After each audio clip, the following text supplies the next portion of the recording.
When I was in high school, I had a passion for Euclidean geometry. I was intoxicated with proving things. Working from first principles, called axioms, to incontestable conclusions was empowering, satisfying, and fun. Geometric proofs displayed for me an elegance like snowflakes under a microscope, each with a unique, exquisite charm. I was in awe of a grounded orderliness and uncorrupted beauty. Then one day, Mr. Hulser, my geometry teacher, showed me a proof using Euclidean axioms that proved that all angles are right angles. That is, that all angles were 90-degree angles. In short, he proved an absurdity, a manifest, inconsistent fallacy. I was distressed about this. In geometry, I had found a place where heaven appeared on earth, but it turned out to be just an illusion. So what was going on here? Mr. Hulser explained to me that the problem lay with the axioms. Euclid, he explained, had no axiom for in-betweenness. That is to say, a principle that established whether a point was on one side of a line or the other. For that analysis, one needed to abandon Euclid for Descartes, whose Cartesian coordinates could always tell you where any given point was located in relation to a line. I was not satisfied with this. When I got to college, I asked around about the nature of proof. I was referred to the work of this guy, German mathematician Kurt Gödel, the most brilliant and influential mathematician of the 20th century, perhaps even of all time.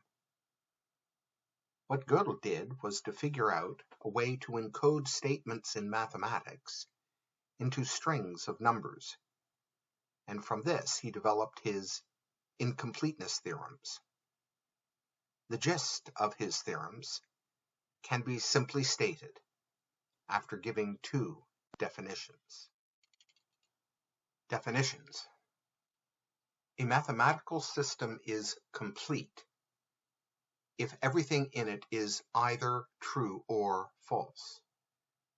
A system is consistent if it never leads to a contradiction. What Gödel proved was that if a mathematical system is complete, it is inconsistent. That is, all complete systems allow for the proof of a statement and its negation.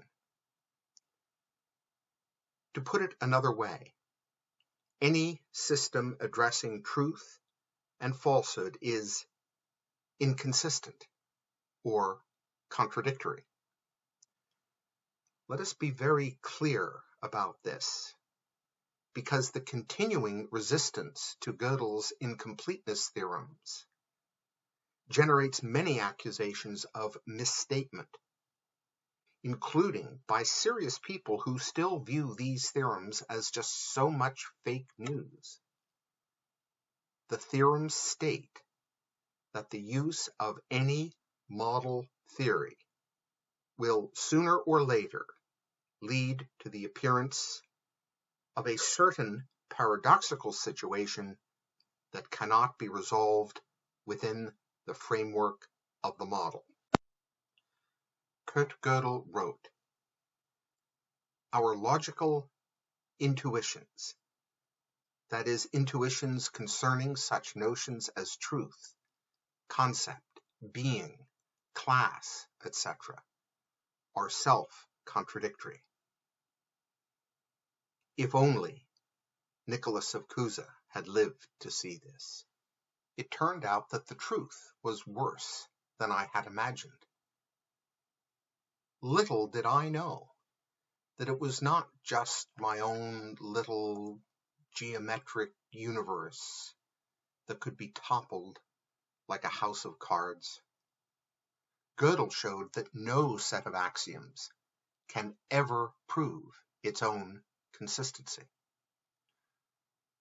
Gödel's momentous demonstration that all mathematical systems have not just limits, but inherent contradictions, was a lesson in epistemic humility to Bertrand Russell and the logical positivists of Gödel's day. They had proudly asserted that scientific and mathematical investigations of the universe can discover all truths and have no limits. Gödel showed that since science is based on mathematics, and since mathematics cannot discover all truths, then science cannot discover all truths. This proof of the limits of science was one crushing comeuppance for those prideful positivists, reverberating all the way back to Aristotle. It just plain shut them up. They were beaten at their own game. It was also a vindication of Nicholas of Cusa's contention 5 centuries earlier that one is wise only if he or she is aware of the limits of the mind in knowing the truth. Knowledge is learned ignorance.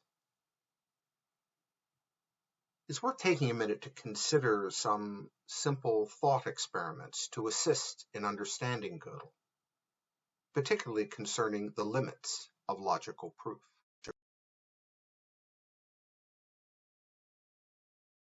First, consider Zeno's arrow. Zeno of Citium was an ancient Greek philosopher. He founded the Stoic school of philosophy, which he taught in Athens from about 300 BC. He liked paradoxes, and he found motion, that is, the movement of things, to be paradoxical. A moving arrow is both where it is and where it is not. In any given instant, argued Zeno, it cannot move to where it is, since it is already there, and it cannot move to somewhere else, because there isn't time for it to get there. In other words, there are no object events. The paradox inherent in motion was restated by 19th century German philosopher Georg Hegel, who wrote, "Motion itself is contradiction's immediate existence. Something moves not because at one moment it is here and at another there, but because at one and the same moment it is here and not here, because in this here, it at once is and is not. The ancient dialecticians must be granted the contradictions that they pointed out in motion. But it does not follow that therefore there is no motion, but on the contrary, that motion is existent contradiction itself." Now let's go to another ancient thought experiment called the liar's paradox. This is also a simple concept. The paradox is, this statement is untrue. You can see the problem here right away. In classical logic, this statement, like all statements, is either true or false. However, If the statement is true, then it is actually false. And if it is false, then it is actually true. This little word puzzle goes a long way back. Cicero, the great Roman orator and philosopher of the 1st century BC, attributed it to the still more ancient Greek Stoic philosopher Chrysippus of 2 centuries earlier.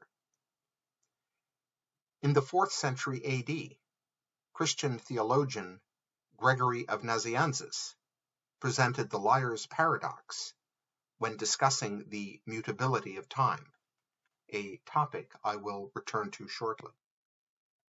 Yet, it was this ancient puzzle that, in the words of one modern logician, led to the collapse of logicism and, indirectly, to Gödel's incompleteness results. What Gödel did was to tweak the liar's paradox and restate it as something called the Gödel statement. This sentence is unprovable.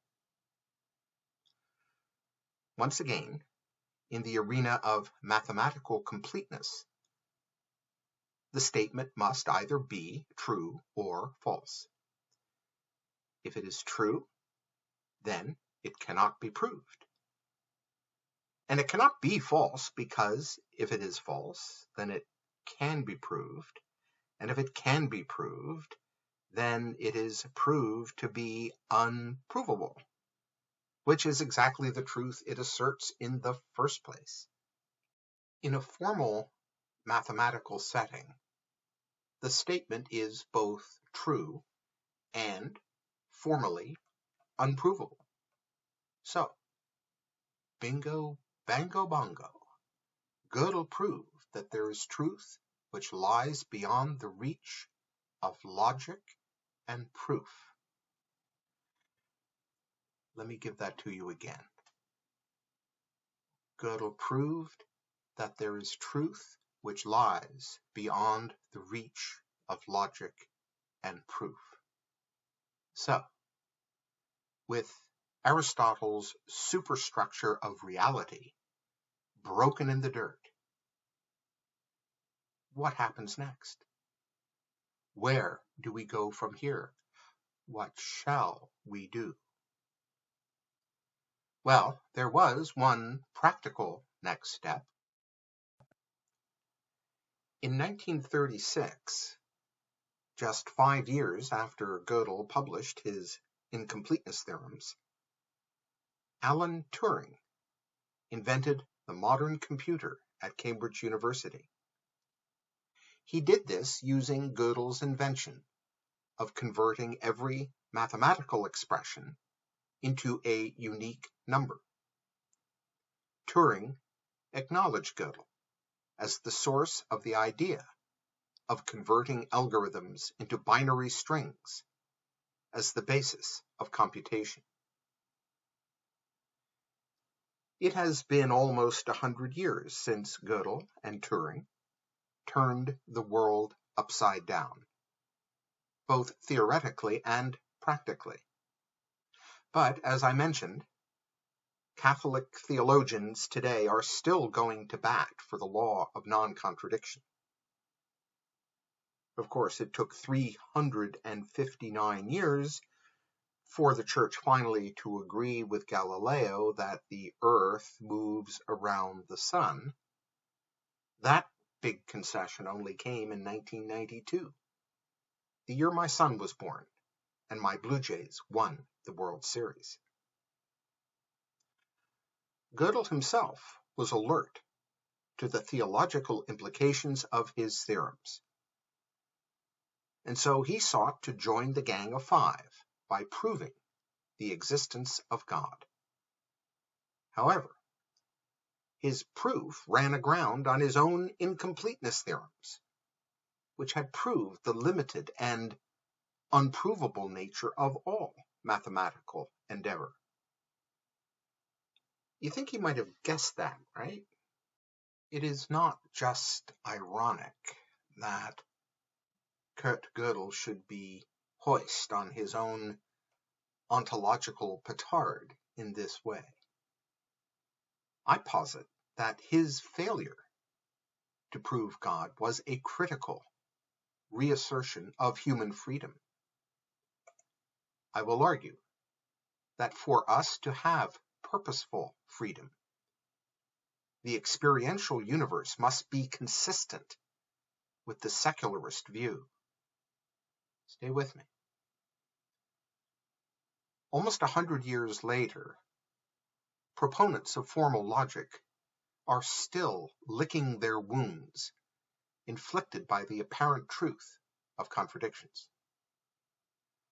Mostly the response has been that of the ostrich, burying its head in the sand.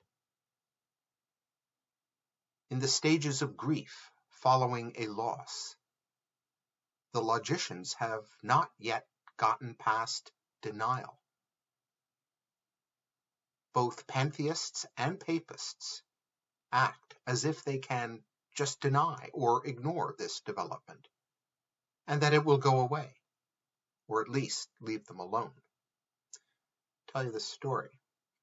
One very bright young British logician released an excellent video last August about the principles of formal logic. At the end of the video, he set on fire a copy of Bertrand Russell's Principia Mathematica, showing it engulfed in flames. He then ran the video backwards.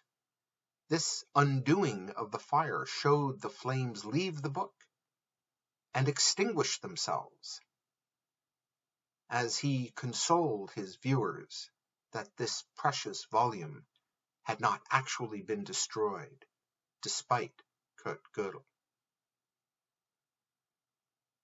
When I was in college and finished reading a standard text about Gödel, I gave it to my roommate, who, unlike me, was studying mostly science.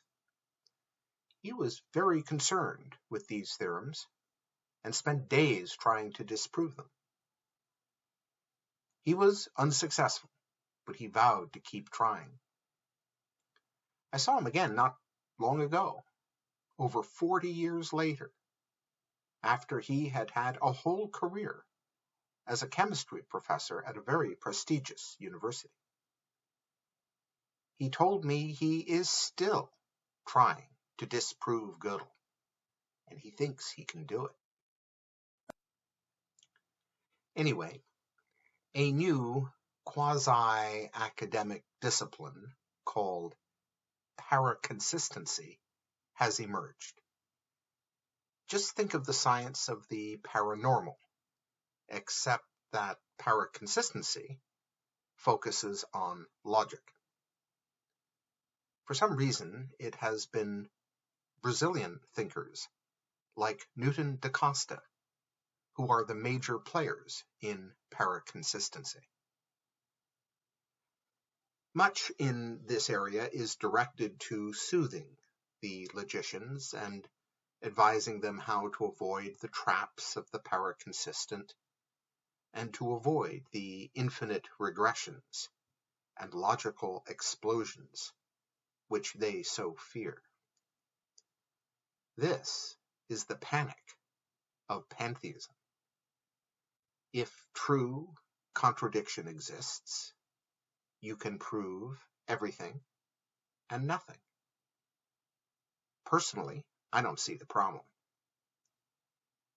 However, pretty well no one has sat down, sharpened a pencil, and tried to work through the implications of the existence of true contradictions. No one, that is, except for this guy. Professor Graham Priest is a mildly flaky academic logician from Australia who teaches at the City University of New York. He resolved to do the math, which follows from the annihilation of the law of non-contradiction. In 1981, he and his colleague, Richard Routley, coined the tongue-twisting term dialetheism, meaning the view that there are true contradictions. A dialetheia is a sentence which is both true and false.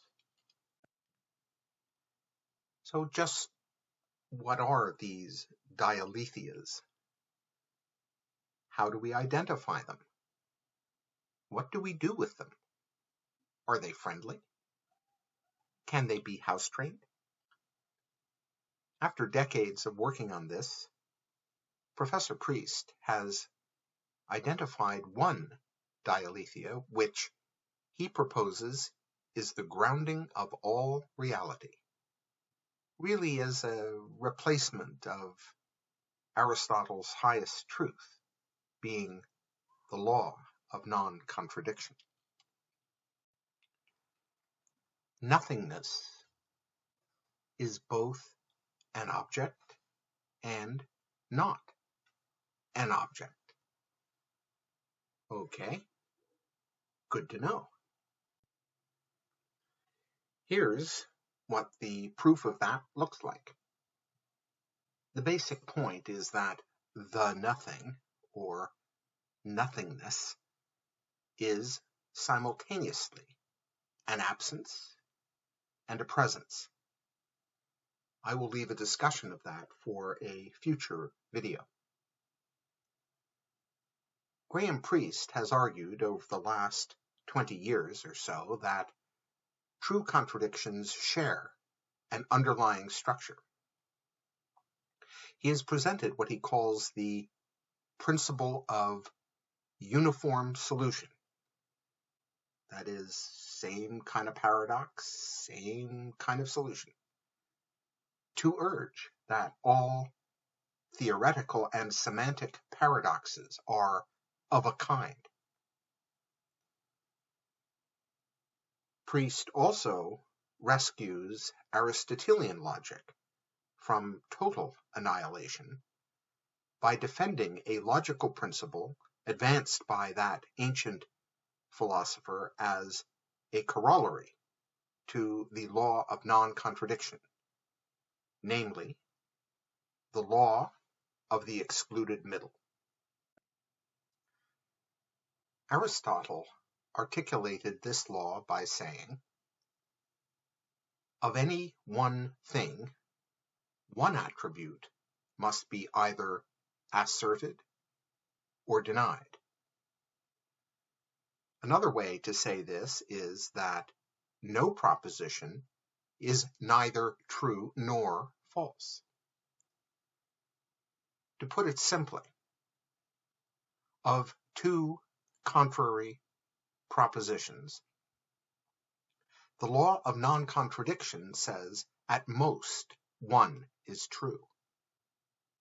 The law of the excluded middle says at least one is true. On this updated view, truth and falsity operate independently, such that all statements are either true or false. Some, but not all, statements are both true and false. No statement is neither true nor false. So, to be or not to be is no longer the question, as declared by Shakespeare's Hamlet.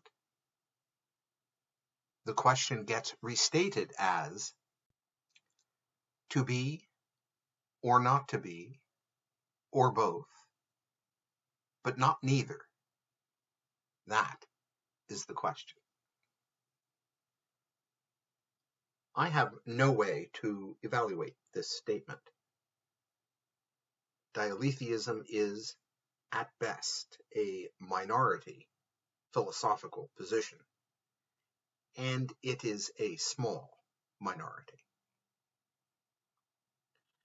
And I should add that I have found some comments in the writings of Nicholas of Cusa which suggest that the law of the excluded middle is itself unreliable. It is, as we have seen, dangerous to ignore the vision of Cusanus. And indeed, some modern logicians have backed away from the law of the excluded middle. In this context, it bears mention that Cusanus said there are stellar regions beyond our own that are inhabited by unknown species. I don't want this video to be any crazier than it has to be.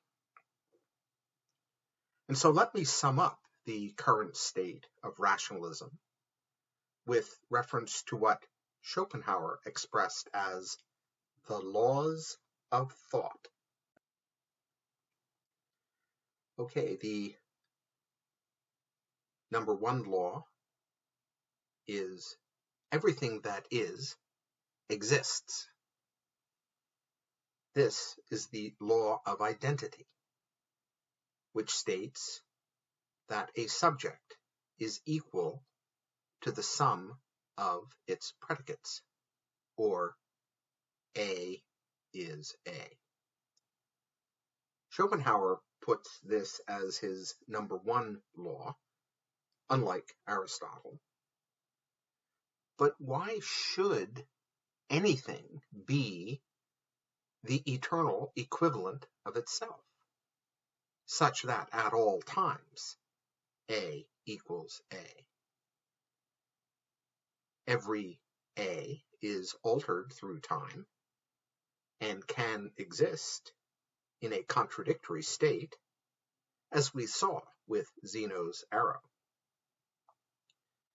If A can be different from itself at different times, then there is no good reason why it should not differ from itself at the same time, said Alice to the mushroom. However, it turns out that the law of identity is meaningless with reference to the most basic ordering of all substance, that is, at the level of quantum particles. Newton da Costa, whom I have mentioned, has pioneered what are called non-reflexive logics to restrict or replace the law of identity in order to cope with quantum entities that lack individuation.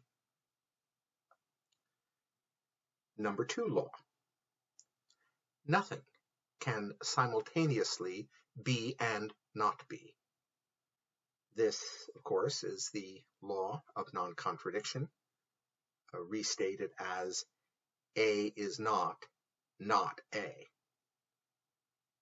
The demolition of this law I have already discussed. Law number three. Each and everything either is or is not. This is another way of expressing the law of the excluded middle. X is either A or not A. This one, as I say, is still up in the air. Can contradictory statements both be false? Many modern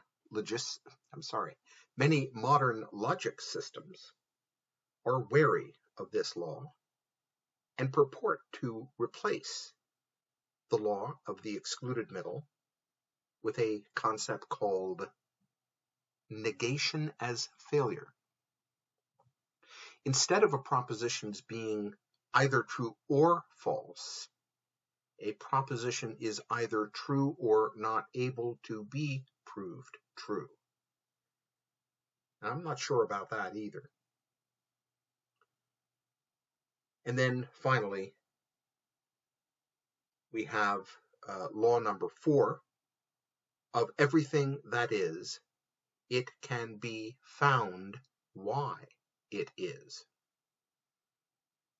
This is something called the law of sufficient reason. If A, then B. This pinnacle of philosophical hubris lies long dead, rotting before our eyes, whether viewed through Gödel or, perhaps better, through Nicholas of Cusa's reformulation of intellectual endeavor as learned ignorance. Okay, so once again, where does all this take us? One direction, as may already have occurred to the discerning viewer, is Eastern philosophy. In those traditions, such as ancient Indian metaphysics, Jainism, Taoism, Buddhism, and Zen Buddhism, one finds an acceptance and promotion of contradictory utterances reminiscent of Cusanus. For instance, a fundamental Taoist teaching about the inexpressibility of the true path of humanity lines up with the Cusan analysis of impossibility to create a double motto about words and action. In the ancient Tao Te Ching, one learns the way that can be spoken of is not the true way. Cusanus said, the unattainable is attained by its unattainment. The similarity and contrast between these two statements tells us a very great deal, and I will leave that also for a future video. For now, I simply observe that these statements begin to tell us how Gödel's unattainment, his failure to prove God, may be a type of proof.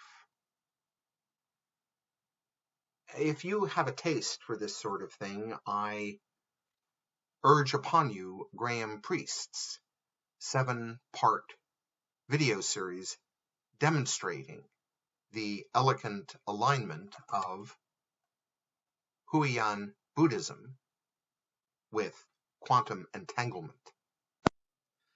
The best part is where he presents a thought experiment positing not just Schrodinger's cat, but the quantum entanglement of 2 such cats. Another direction, which is the one that relates to my argument, is to consider how our progress as a species may be driven by the energies of pantheism. We, in the West, consider that we have freed ourselves from magic and superstition. We have casually reclassified magic and superstition with idolatry, lumping them all together as ineffective, useless, and frequently pernicious beliefs. Idolatry, however, in the form of pantheism, should be de-polemicized. It, more than anything, has stripped our culture, our governments, and our law courts of magic and superstition. It also reveals a view of God that, once envisioned by anyone, cannot be unseen. I tender pantheism, particularly the unmuddled version advanced by Baruch Spinoza as having become the fourth salvation religion, defined not by the presence of salvation theology, but rather by its highly particularized absence, that is, by its radical apophasis. As the repository of the rational, it must win every logical debate. As meditation denuded of sacred narrative, it is the primary locus of philosophy. As the precise antithesis of the mold in which it was created, it shows us the Creator in a holographic mirror, that is to say, in reverse. So, how are things going today on the pantheism front? Spinoza didn't catch on right away. However, beginning in the 19th century, Spinoza's clear, calm, cool pantheism and his detached veneration of the nature god became very attractive to busy minds, particularly scientists, mathematicians, philosophers, and writers of the imagination, such as poets and novelists. Spinoza's magnum opus, The Ethics, was only published after his death. It took almost 2 centuries before George Eliot, who is, for my money, the greatest of all English novelists, started translating Spinoza's Latin into English. In a letter to a friend, George Eliot reproduced Spinoza's exhortation in the Tractatus. We must part with the crutches of superstition. Are we to go on cherishing superstitions out of a fear that seems inconsistent with any faith in a supreme being? We cannot fight and struggle enough for freedom of inquiry. So wrote a woman who had to take a man's name to make it in a man's world. Spinoza had a similar impact on the German poet, novelist, and playwright Johann Wolfgang von Goethe, the greatest German writer of all time. He said, after reading Spinoza's Ethics, that it was precisely the philosophy for which his deepening soul had yearned. One writer said that Goethe rose to literary greatness, breathing the calm air of Spinoza. Pantheist reflections show up in all sorts of wildly diverse poetic imaginations. Can you imagine 2 more different poets than Alfred Tennyson and Allen Ginsberg, except maybe for the beards? But here they are. The sun, the moon, the stars, the seas, the hills, and the plains. Are not these, O soul, the vision of him who reigns? Asks Tennyson. To which Ginsberg adds, everything is holy. Everybody's holy. Everywhere is holy. Every day is in eternity. Every man's an angel. Hegel said, "To be a philosopher, one must first be a Spinozist." William James said, "Pantheism provides the only opinions quite worthy of arresting our attention." Spinoza's ferocious religion of anti-religion has been extremely persuasive and inspirational, particularly for people with intellectual curiosity. Here is an amazing list of people who have self-identified as pantheists. As you look at this list, consider what very high energy individuals these all were and are. And look at the emphasis on science, music, and art.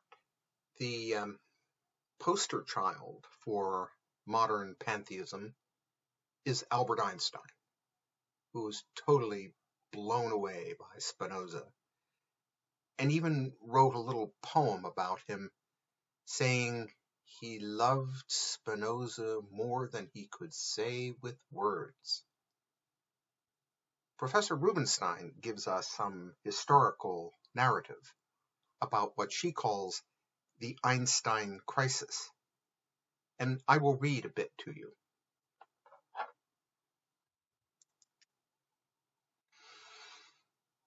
The first wave hit in April of 1929, 1 week before a lavish gala at the Metropolitan Opera House in honor of Einstein's 50th birthday, which drew 3,500 people in support of the Jewish National Fund and the Zionist Organization of America. As American Jews prepared to celebrate their most famous kinsman, Cardinal William Henry O'Connell of Boston delivered an address to the New England Province of Catholic Clubs of America, urging their members to pay no attention to this modern-day renegade Jew. The Cardinal opined on Einstein's theory of relativity. The theory, he insisted, was nothing more than, quote, befogged speculation, producing universal doubt about God and his creation, and cloaking the ghastly apparition of atheism. Seeking to defend his assailed hero against the incensed cardinal, Rabbi Herbert S. Goldstein of the Institutional Synagogue in New York sent a cable to Einstein in Berlin asking, "Do you believe in God? Stop. Prepaid reply, 50 words." As it turned out, Einstein only needed half as many words, responding, "I believe in Spinoza's God, who reveals himself in the orderly harmony of all things, not in a God who concerns himself with the fates and actions of human beings." Now, Rabbi Goldstein went on to publish this in the New York Times as a rejoinder to Cardinal O'Connell. Einstein was by no means a ghastly atheist, Goldstein announced. After all, he had invoked Spinoza. And Spinoza, who is called the God-intoxicated man, and who saw God manifest in all of nature, certainly could not be called an atheist. In fact, Goldstein went on to insist, Spinoza's unflagging faith in the rational unity of nature made him, along with Einstein, an unmitigated monotheist, which was certainly more than anyone could say of the Trinitarian O'Connell.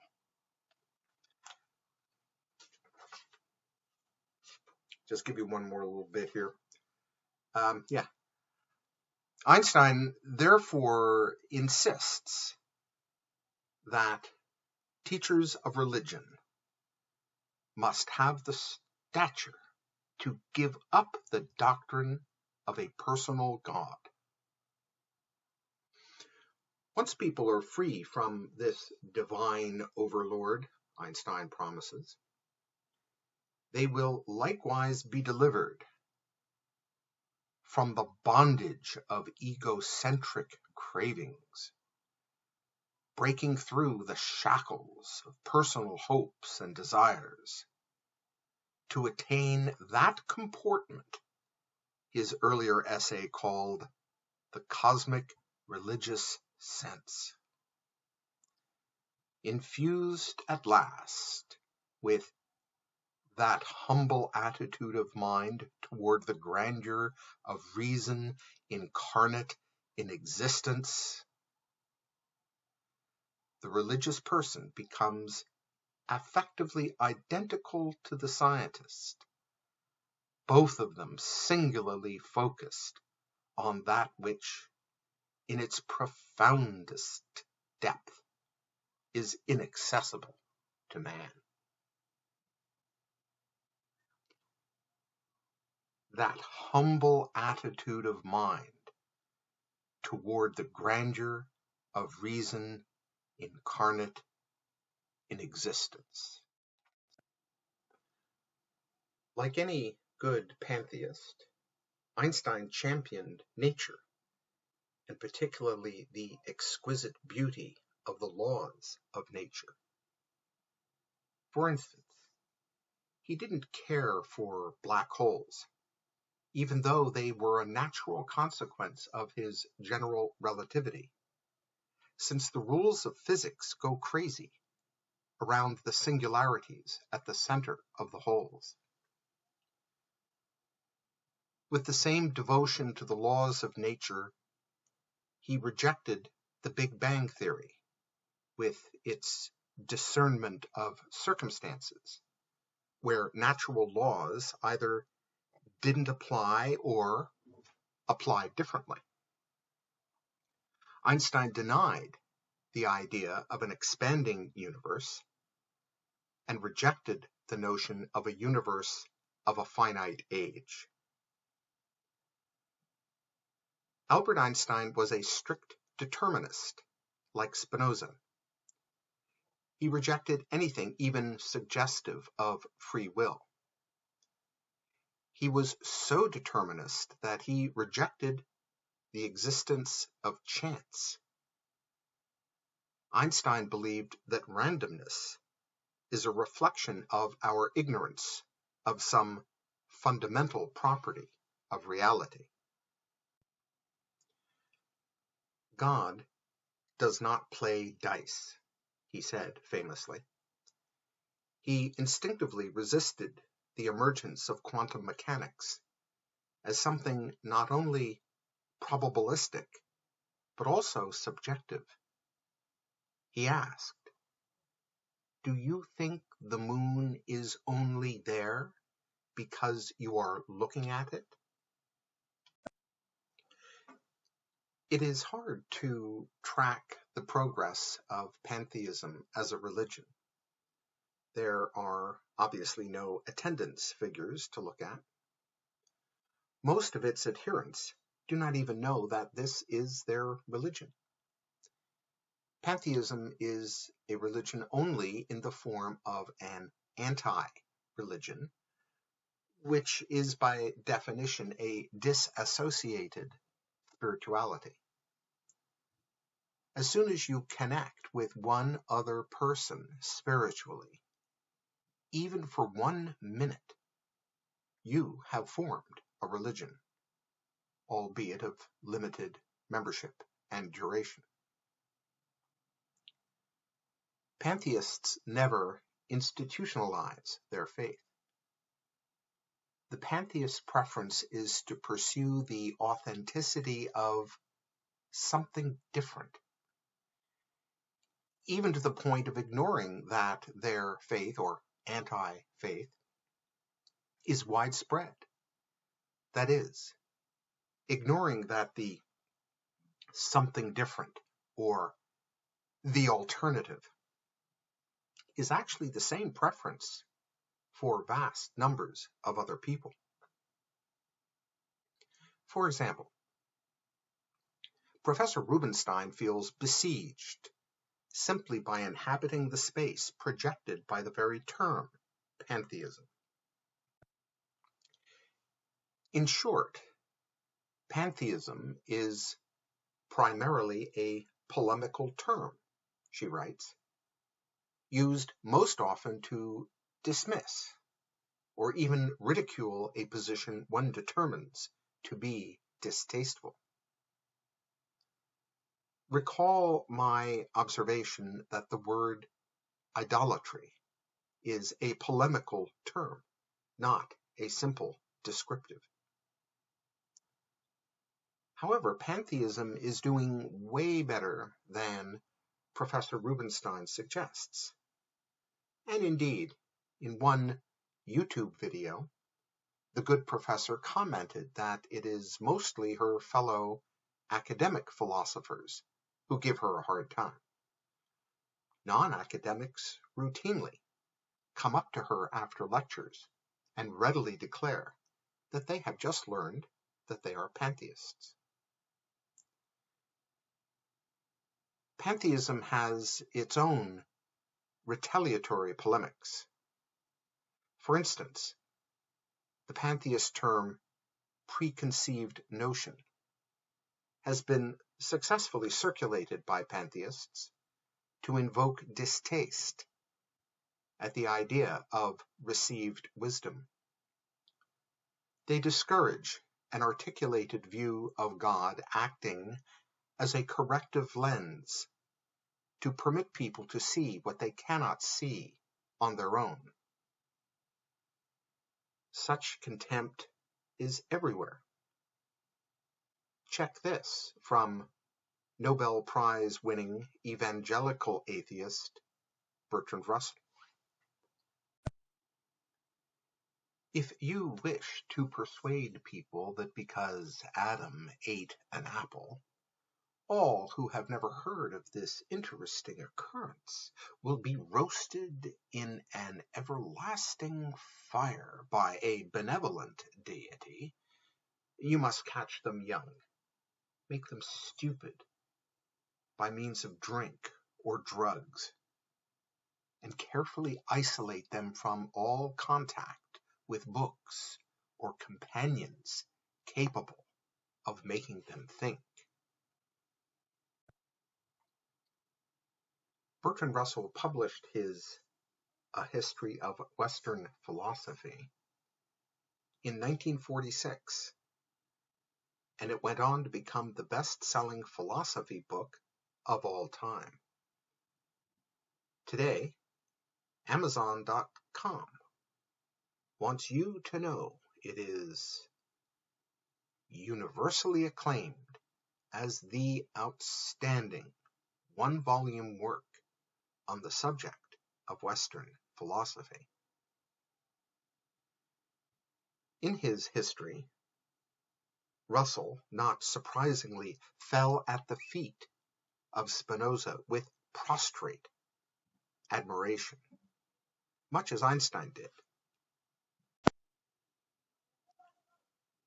Russell declared, "Spinoza is the noblest and most lovable of the great philosophers." Equally unsurprising, given his entrenched fealty to the law of non-contradiction, he omitted in his history even the smallest mention of Nicholas of Cusa. The persuasiveness of the Spinozist argument cannot be ignored. It introduced a new kind of immanence, not as an aspect of God, but as God herself. Pantheism is the religion of the secular mind. While it opposes religion, however, it does not escape inclusion in the sociological definition of religion. Pioneer sociologist Emil Durkheim said, "Religion is a unified system of beliefs and practices relative to sacred things."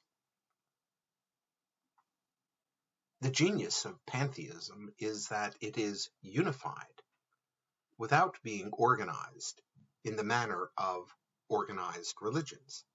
That is, without having leaders, institutions, or sacred narratives. Pantheism harnesses the immense power of apophatic theology by conceiving of itself not as what it is, but as what it is not. Thus, there is a discernible pantheist creed, or more precisely, anti-creed. That is, a statement of non-belief, which I present as follows. I am spiritual, but not religious. I have no guru other than myself. Nature is my start and finish point, not some preconceived notion of God. Forests are my cathedrals.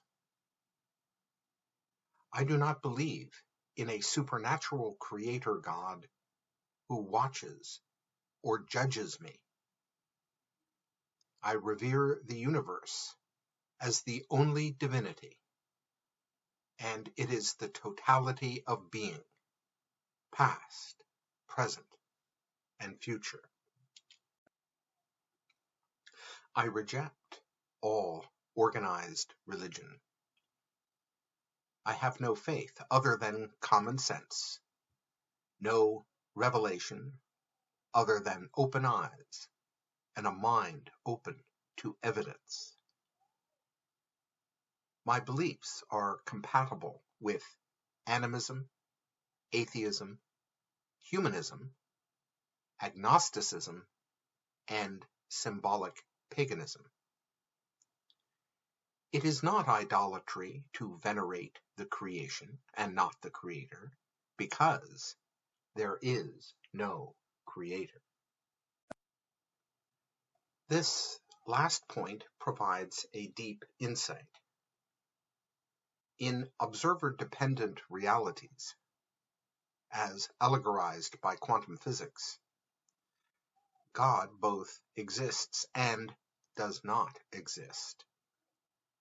Kusana said God is everywhere and also nowhere. Thus, God resides at the coincidence of existence and non-existence.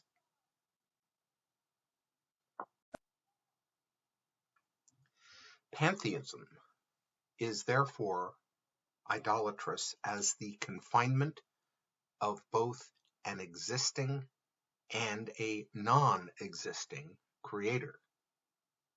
Got it?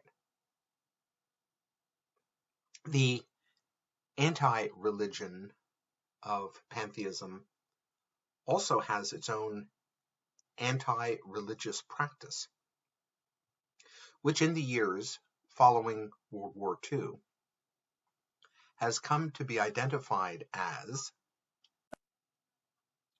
the cult of authenticity. It poses the crucial question, where can I get an authentic Montreal bagel? Any worldview, be it salvationist, pantheist, or something else, concerns itself with origins. Where do things come from? We want to know what is ascertainable and explainable, but that is not enough for us. We also want to know how anything is derivable. That is, not just to know what it is, but also where it came from.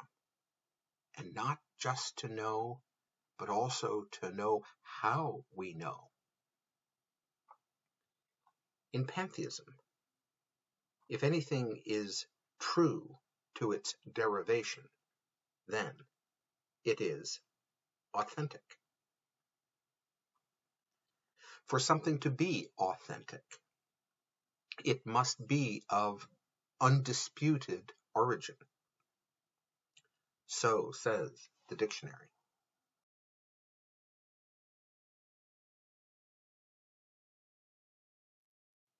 Authenticity for the traditional salvation religions is simple, repetitive, and boring.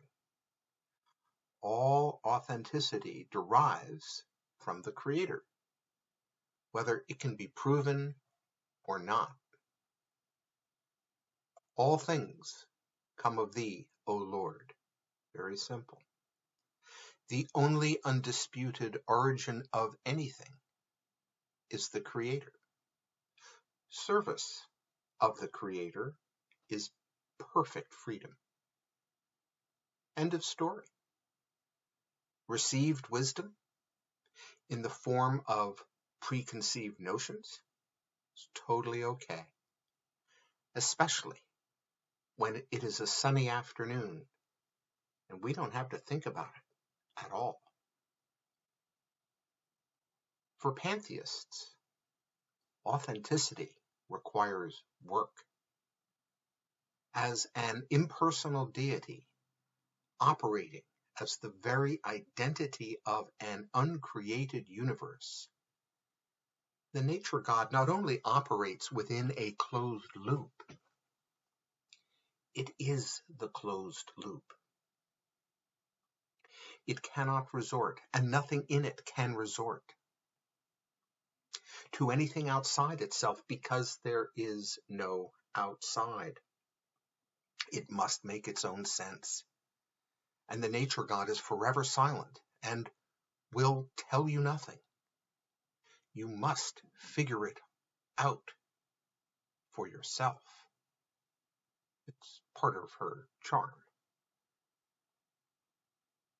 If all origins are found and demonstrated within the closed loop of the physical universe, then it becomes a big project to find them and to demonstrate them. This is how pantheism drives modern science. The identification of the cult of authenticity began with 20th century German philosopher Martin Heidegger's neologism, Eigenlichkeit, meaning authenticity, but also conveying a self-actualization reminiscent of Spinoza's conatus. One writer said, "You exist in the mode of Martin Heidegger's authenticity if you have chosen or achieved yourself in your being." The good news about Heidegger was that he wanted to dismantle Western metaphysics. The bad news is that he was a deeply devoted Nazi, writing in praise of National Socialism before, during, and after World War II, right up into the 1950s. The National Socialist movement was the first to exploit modern authenticity as a political force. It projected in iconic Art Deco a realization of self that was grounded in the supremacist authenticity of the people, or das Volk, and blood and soil, or Blut und Boden. Heidegger's contemporary, Nazi theorist Carl Schmitt, astutely argued that such authenticity required intellectual loyalty to das Volk over abstract universals. He said, only a ruthless and decisive leader could save Germany and its people from the asphalt culture of modernity, and thus bring about unity and authenticity, Einheitlichkeit. The Nazis, of course, did not own polemical authenticity, and it was quickly reworked as the anti-religious practice of modern pantheists, or, more accurately, as a web of causative patterns. Authenticity rushed to fill a vacuum of yearning for derivation in a thought system where everything derives from everything else. If you are a sociologist or a psychologist or a philosopher, you are already aware that there have been vast quantities of ink spilled in the last 40 to 50 years about the cult of authenticity. You know, what is it? Is it good or bad? Every possible view has been expressed. One critical writer identified within authenticity a megalomania of self-infinitization. What a wonderful phrase. Describing the discovery not of the infinite God in oneself, but the discovery that one is the infinite God, or at least a part of her. With its rejection of preconceived notions, pantheistic authenticity can only apply to things and experiences, not ideas.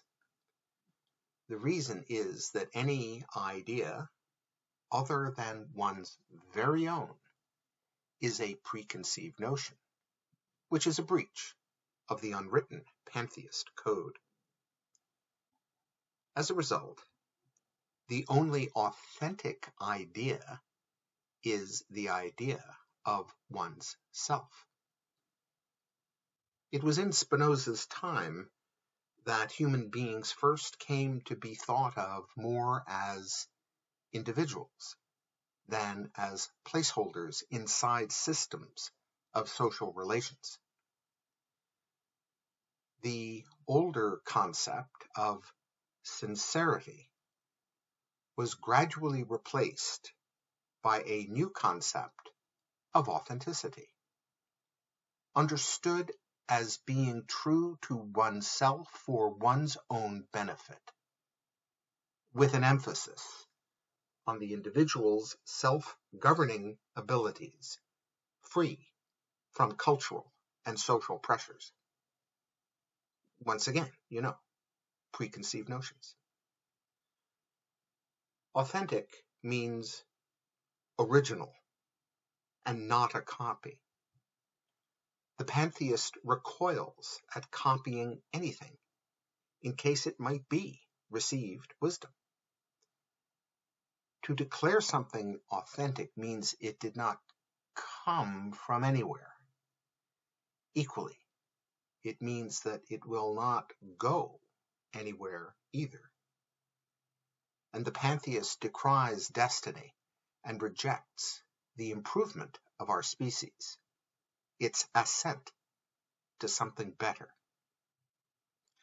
Ask a pantheist if primitive societies were primitive. and you will be told that they were not, and that you are a colonial supremacist for asking the question. Sometimes authenticity harks back to a purer, pre-modern state, something that came before the asphalt culture of modernity. As one writer put it, in this utopian cult, authenticity is fetishized into a talismanic construct.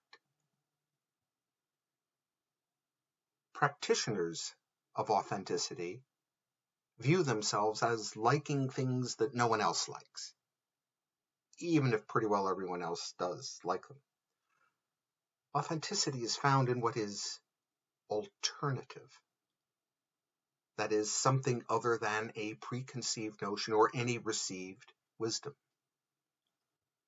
The principal self-image is that of defying the oppressive mainstream, and this readily permits siphoning off legitimacy from emerging cries of emancipation from the feminized, the colonized, the racialized, the environmentally threatened, and the queer.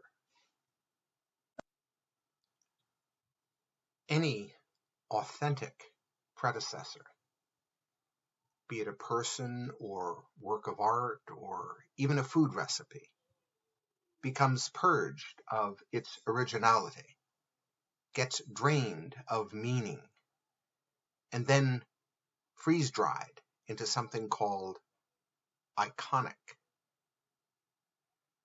One writer has gone so far as to say that authenticity has become a last measure of value and a common currency in contemporary cultural life. This may be. I mean, who says no to really authentic, iconic Spanish tapas?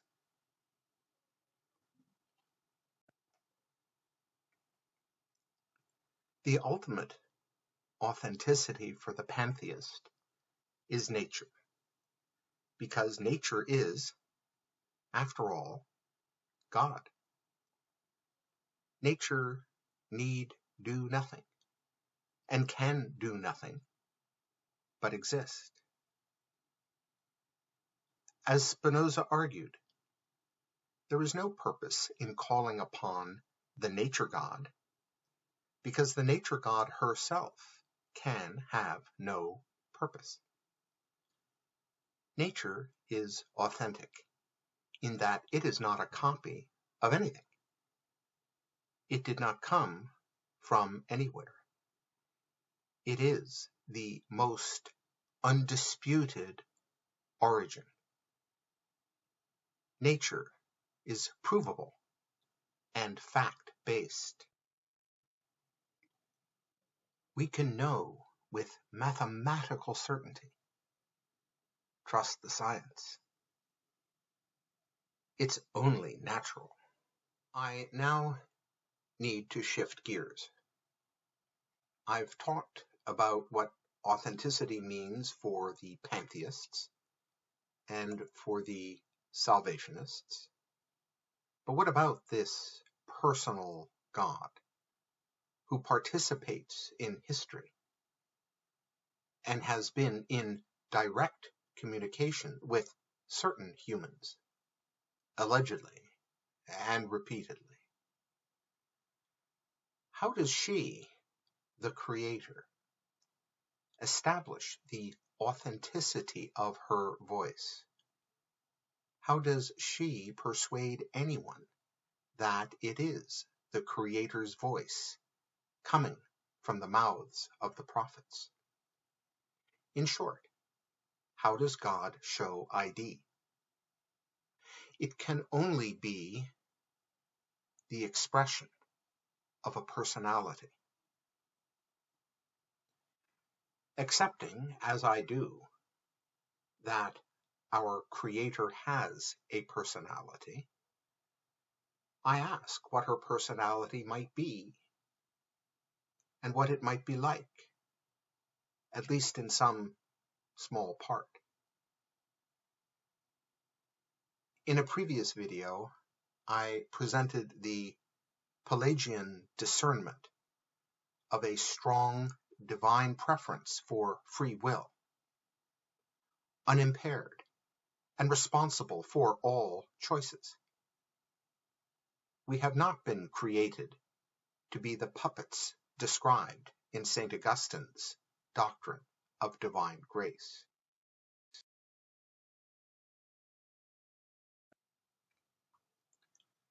God did not say to Pharaoh, "Let my people go because freedom is a good thing," but rather, "Let my people go so that they may serve me." That is, the Torah makes it clear that freedom is not only freedom from something, but also freedom for something.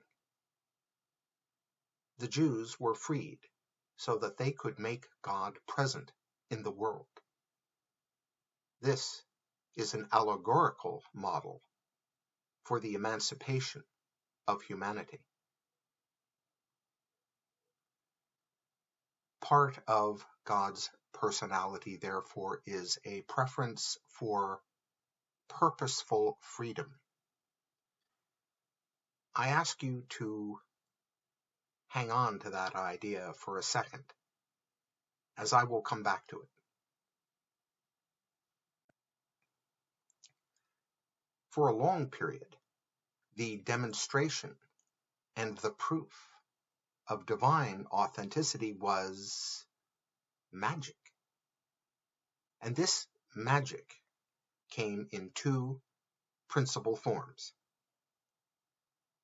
First, magic as ad hoc interference with reality, or miracles, and magic as fortune-telling, or prophecy.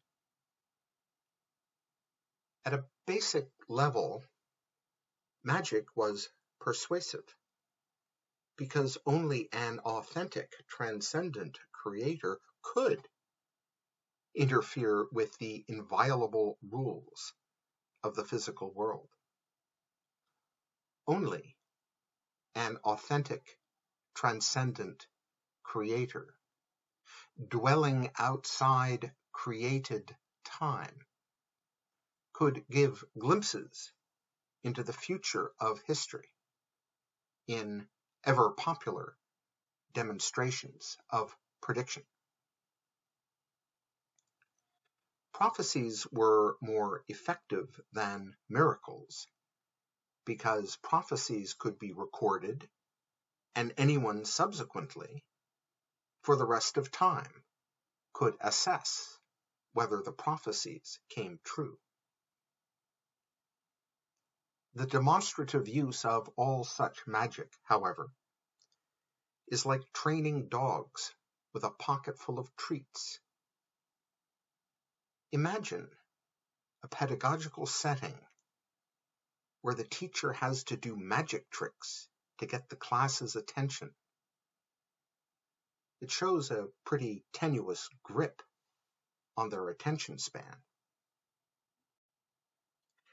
And sure, when a vicious neighboring empire is systematically wiping out your existence, it is an attention grabber to say things like, "O Assyria, the rod of my anger." But punitive justice also fails to be an adequate marketing tool. I'm reminded of the story of the person who trained a monkey not to soil the carpet by smacking his bum and throwing him out the window. Eventually, the monkey would soil the carpet, smack himself on the bum, and then jump out the window. It made sense, as history progressed, to diminish the use of magic for any purpose. I mentioned previously the parallel development in the salvation religions in the abolition of prophecy. In the Jewish tradition, the last prophet was Malachi in the 5th century BC. But as with everything in Judaism, there is debate. Debate as to whether he or someone else was actually the last prophet. And you can add to that a continuing debate over what prophecy is and why prophecy ended when it did. And there are no clear answers. But we do know this, that over 300 years before Malachi, in the 8th century BC, the prophet Amos foresaw the cessation of prophecy. A time is coming, declares my Lord God, when I will send a famine upon the land, not a hunger for bread or a thirst for water, but for hearing the words of the Lord. Men shall wander from sea to sea, and from north to east, to seek the word of the Lord. But they shall not find it. A century later, the prophet Joel spoke directly for God, saying that at the end of time, prophecy would return. And it shall come to pass afterwards that I will pour out my spirit upon all flesh, and your sons and daughters shall prophesy.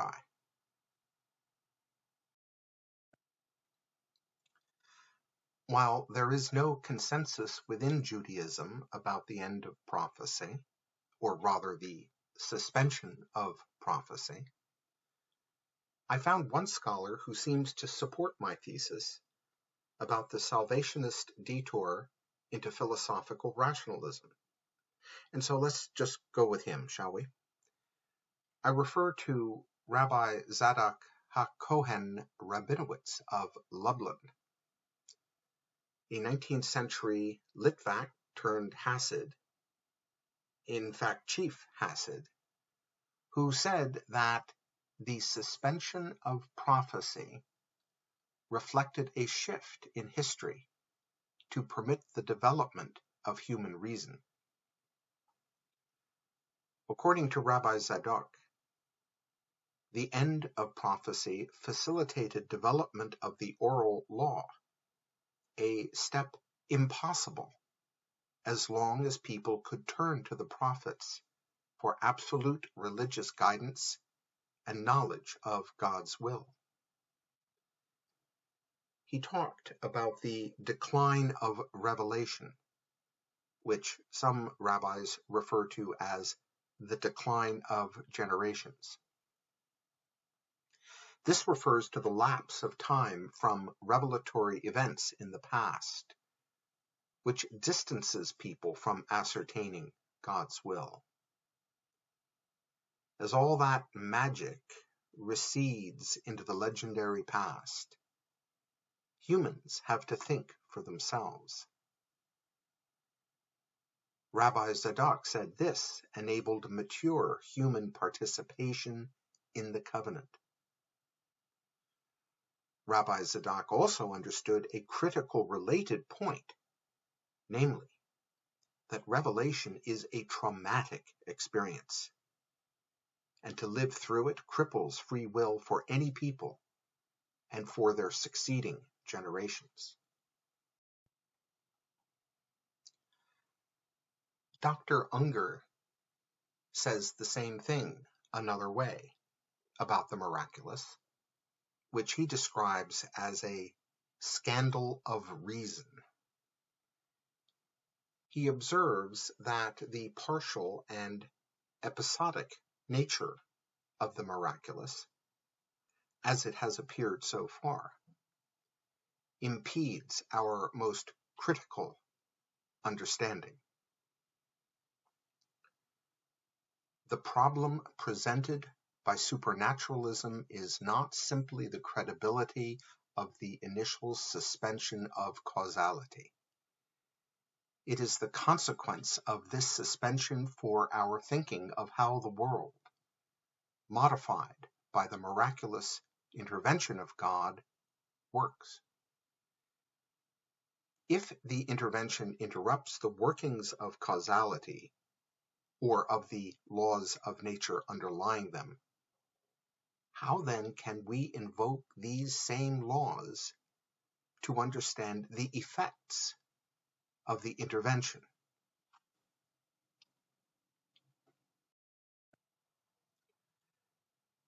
There is a practical hopelessness within magic, as we have known it so far. In the Christian camp, we have less clarity about the comings and goings of prophets and the intrinsic value of the miraculous. We have this comment from Jesus, referring to John the Baptist. The law and the prophets were until John came.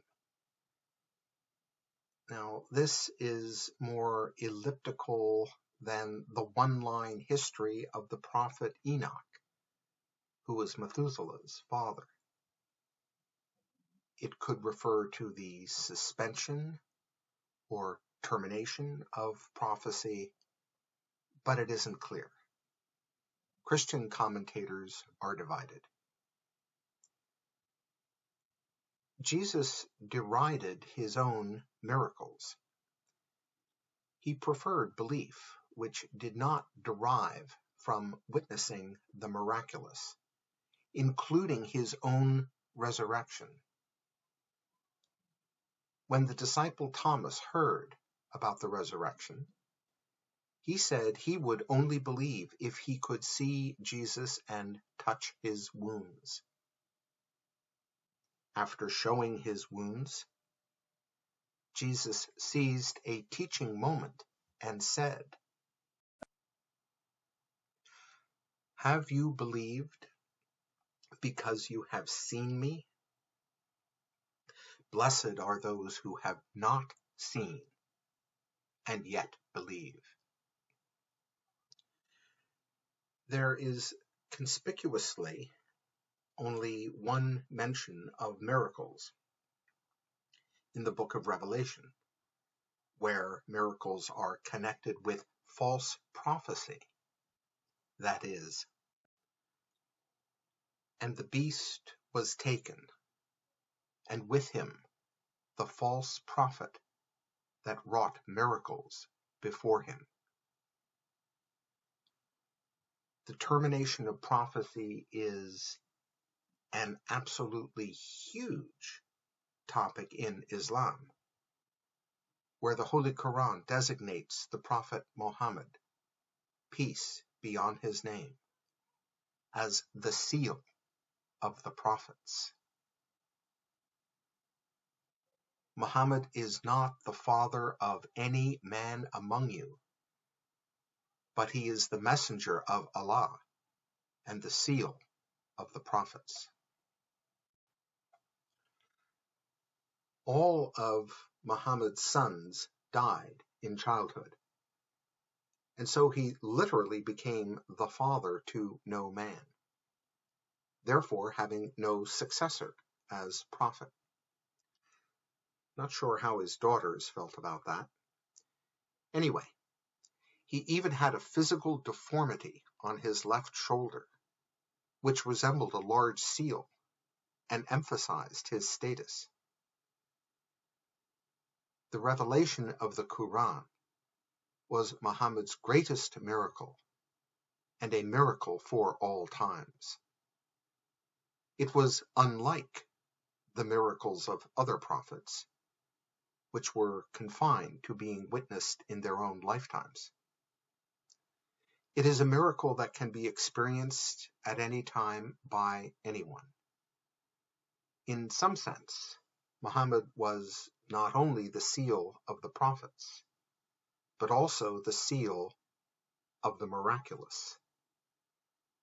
The Quran is both miracle and prophecy. It refers to its own sufficiency with just a hint of sarcasm. What? Is it not sufficient for them that we have sent down upon thee the book that is recited to them? Surely, in that there is a mercy and a reminder to a people who believe. It may therefore be taken as read that we are past the age of prophecy. We have had time to refine our rationality and recognize some of its limits. Might our Creator now resolve to complete the program of apophatic theology with an authenticity that is anti-authentic? That is, by way of the idolatry of pantheism, and thus, by indirections, find directions out. Tune in for the exciting conclusion of this video series in part 3, where I mount my defense of idolatry. Found